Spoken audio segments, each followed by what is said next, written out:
안녕하세요. 눈을 감으면 들리는 이야기 선울입니다.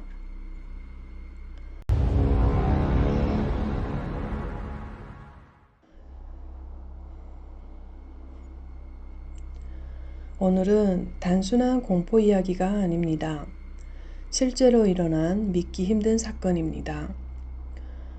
두 명의 12세 소녀가 가장 친한 친구를 숲으로 유인해 무려 19번이나 찔렀습니다. 그리고 그 이유는 경찰들조차 충격에 빠뜨렸습니다. 그들은 말했습니다. 무언가를 바치기 위해서였다고요. 이 이야기는 영화가 아닌 실제 사건입니다. 2014년 5월 31일 오전 10시경 미국 위스콘신주 와우케샤 경찰서에 한 통의 신고 전화가 걸려옵니다. 신고자의 이름은 그레그. 그는 당시 자전거를 타고 집에 가던 중이었습니다. 공원 입구에는 쇠사슬로 막아놨었지만 일반 도로에 차가 많이 막힐 것 같아 그레그는 공원으로 가로질러 가는 도로를 선택했습니다. 하지만 얼마 못 가 길에 쓰러져 있는 페이튼을 발견하고 신고했던 겁니다. 곧 경찰과 구급대가 도착했고 현장에서 응급처치가 시작됩니다. 소녀의 이름은 페이튼 라이트너, 당시 12살이었습니다. 그녀의 몸에는 무려 19개의 자상이 있었고 입고 있던 옷이 모두 붉게 물들어 있었습니다. 경찰이 누가 그랬냐는 질문에 페이튼은 힘겹게 대답합니다. 친한 친구 모건이 그랬어요. 페이튼의 부상이 너무 심했기에 즉시 병원으로 이송되어 치료를 받았고 그녀의 가족에게 알렸습니다. 페이튼의 부모님은 범인이 모건이라고 믿지 않았습니다.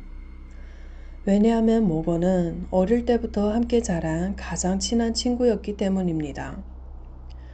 같은 학교, 같은 스쿨버스, 서로 비밀이 없을 정도로 항상 함께였던 사이였습니다.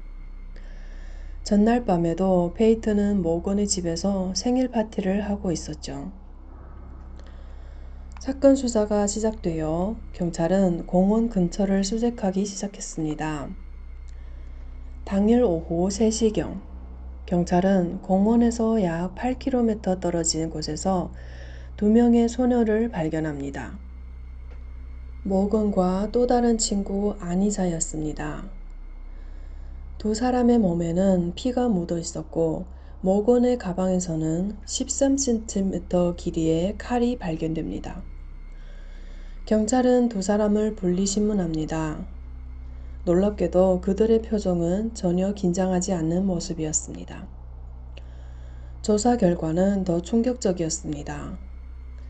조사에 따르면 페이튼과 모건은 4학년 때부터 절친한 친구로 지냈는데 6학년 때 아니사가 전학 오면서 원래 2인조가 3인조로 바뀌었고 모건은 아니사와 점점 더 가까워졌습니다.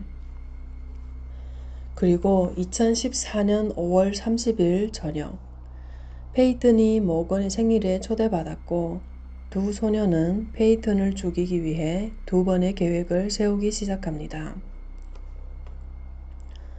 첫 번째 계획은 잠든 사이에 공격하는 것이었습니다. 페이튼을 죽인 후 이불로 덮어주고 집을 떠날 계획이었지만 모건과 아니사는 한밤중에 일어나는 게 힘들 것 같다고 여겨 실행에 옮기지 못했습니다. 두 번째 계획은 공원 화장실에서 페이튼을 살해할 계획이었습니다. 그들은 그곳에 배수 시스템이 있어 붉은 액체를 청소하기 쉽다고 생각해 실행에 옮기려고 했지만 정작 실행할 때가 되자 두 사람은 겁이 났습니다. 그렇게 2번의 계획이 틀어지고 모건은 숲에서 숨바꼭질을 하자고 제안합니다. 모건은 본인이 순례를 한다며 페이튼과 아니사를 숨으라고 했고 모건과 아니사는 몰래 눈빛을 주고받습니다. 여기서 페이튼을 살해하자는 것이었죠. 페이튼이 땅에 엎드려 숨자 그 순간 아니사는 페이튼을 눌러 움직이지 못하게 했고 이어서 모건이 올라타고 칼을 휘두르기 시작합니다. 조사 중 모건은 페이튼을 찌를 때 마치 공기에 찌르는 것처럼 아무 느낌이 없었다고 말했습니다. 그렇다면 그들은 도대체 왜 자신의 친한 친구를 살해하려고 했을까요? 모건과 아니사는 둘 다 무서운 이야기를 좋아했습니다. 모건의 말에 따르면 그와 아니사는 종종 한 공포 소설 웹사이트에서 공포 이야기와 도시 괴담을 읽는다고 합니다. 그곳에는 슬렌더맨이라는 존재가 등장합니다. 페이튼을 해친 것도 슬렌더맨이라는 존재 때문이라고 했습니다. 키가 매우 크고 얼굴이 없으며 아이들을 추적하고 납치하는 것을 좋아하는 초자연적인 생물이라고 했습니다. 이 모든 것은 그들이 인터넷 소설에서 본 것입니다. 그들은 수용자들이 숲속 공원에 큰 별장을 가지고 있으며 그들이 슬렌더맨의 대리인이 될 수 있다면 그 큰 별장에서 걱정 없이 생활할 수 있을 것이라고 말했습니다. 하지만 그 대리인이 되려면 누군가를 제물로 바쳐야 했던 겁니다. 만약 제물을 바치지 않으면 그의 온 가족을 멸망시킬 것이라고 말했습니다. 누가 봐도 정말 터무니없는 이야기지만 모건과 아니사는 한치의 의심도 없이 믿었습니다. 이 존재에게 제물을 바치면 자신들도 그 세계에 들어갈 수 있다고요.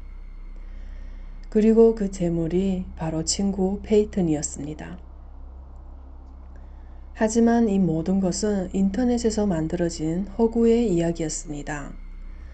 사실 그들이 알고 있는 슬렌더맨이라는 이미지는 2009년 6월 10일 한 웹사이트에서 처음 등장했습니다. 당시 그 웹사이트에서는 포토샵 대회를 개최하고 있었는데요. 닉네임 빅터라는 사람이 그의 사진과 작품을 올렸는데 바로 키가 크고 날씬한 이미지의 사람이었습니다. 그 후 이 이미지가 인터넷에 퍼졌고 결국 공포 이야기의 한 캐릭터가 되었던 겁니다. 신문 과정에서 두 소녀는 서로에게 책임을 떠넘깁니다. 모건은 아니사의 제안이었다고 말했고 아니사는 모건이 먼저 시작했다고 말했습니다. 모건은 그와 아니사 두 사람 모두 페이튼을 찌른 적이 있다고 말했지만 수사 결과 실제로 칼을 휘두른 것은 모건이었습니다. 아니사는 그저 옆에서 보고만 있었던 것이고 모건이 페이튼을 살해할 계획에 동의한 것도 실제로 슬렌더맨의 존재를 증명하기 위한 것이라고 말했습니다. 이후 두 사람의 행동은 극명하게 갈립니다. 조사가 끝난 모건은 전혀 긴장하지 않았습니다. 조사실에서 노래를 부르고 춤을 추며 아무렇지도 않은 태도를 보였고 아니사는 결국 울며 두려움에 떨었습니다. 실제로 믿고 있었던 슬렌더맨의 존재가 없다는 것을 알고 매우 후회하고 있다고 했습니다. 한편 페이튼은 기적적으로 살아남았습니다. 의사는 심장을 찌른 칼이 1cm만 더 깊었어도 살아남지 못했을 것이라고 했습니다. 페이튼은 당시 칼에 찔린 후 의식이 맑았고 매우 강인했다고 합니다. 나뭇가지로 버티며 스스로 숲을 빠져나와 도로까지 걸어 나왔고 자전거를 타고 그 길을 지나던 그레그에 의해 목숨을 건질 수 있었습니다. 하지만 몸보다 더 큰 상처는 마음에 남았습니다. 2019년 인터뷰에서 페이튼은 한동안 혼자 잠들지 못했고 가족을 제외한 모든 사람을 매우 두려워했다고 말했습니다. 심지어 베개 밑에 가위를 두고 잠들어야 할 정도로 두려움에 시달렸습니다. 그럼에도 불구하고 그녀는 말합니다. 이 사건 덕분에 지금의 내가 되었다고요. 사건 발생 후 많은 네티즌들로부터 응원의 메시지와 위로를 받았고, 이는 그녀에게 따뜻함을 느끼게 했습니다.